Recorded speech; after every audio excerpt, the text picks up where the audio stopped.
Hello, everybody. Welcome back to Trillium Tarot. This is Stephanie, and for this video, I am going to flip through a deck that I had actually never heard of until I caught a group video. It was either Christmas Day or New Year's Day, sometime around the holidays. So I remember multiple readers were rotating in and out, and I heard about this deck, and I thought it was beautiful from what I could see.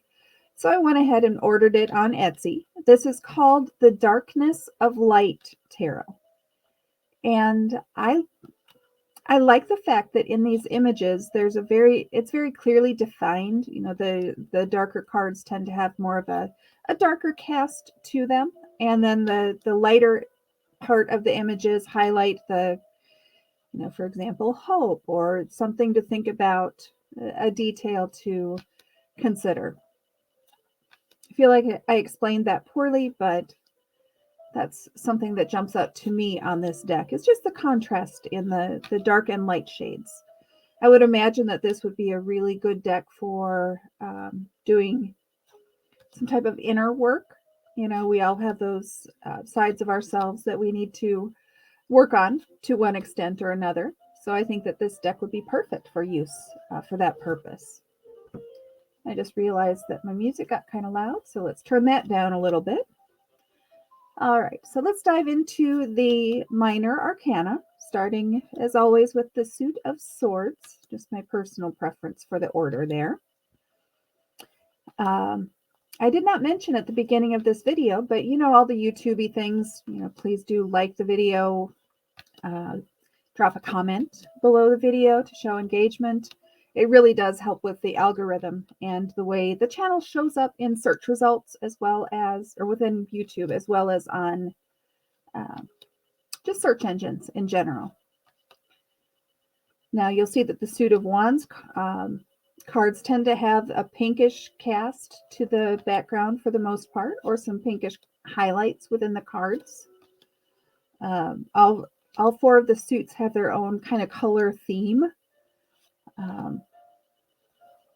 So you can, the pentacles are kind of brownish. Cups, of course, are bluish. I should have pointed out the color on the swords, or the Suit of Blades, but you get the idea. All right, so that brings us to the end of the Suit of Cups, or I'm sorry, the Suit of Wands. We're going into the Suit of Cups.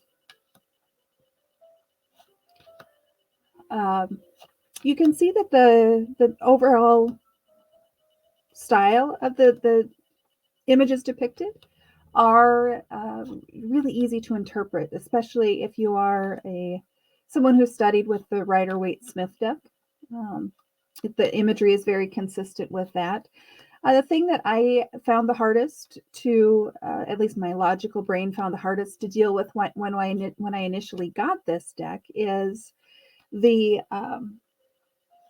major arcana cards are not written out in English. I believe they're written out in Italian, but that's, again, not a big deal if you look at the image and let go of the logical brain wanting to read the exact name of the card in your preferred language. It's about the imagery. It's not about the text that's on the card. So as we draw to the end of this final suit with the Queen and the King, I hope you enjoyed this video. You can adjust the playback speed if I went too quickly or too slowly. Again, please do all of the YouTube engagement type things, and I look forward to the next video.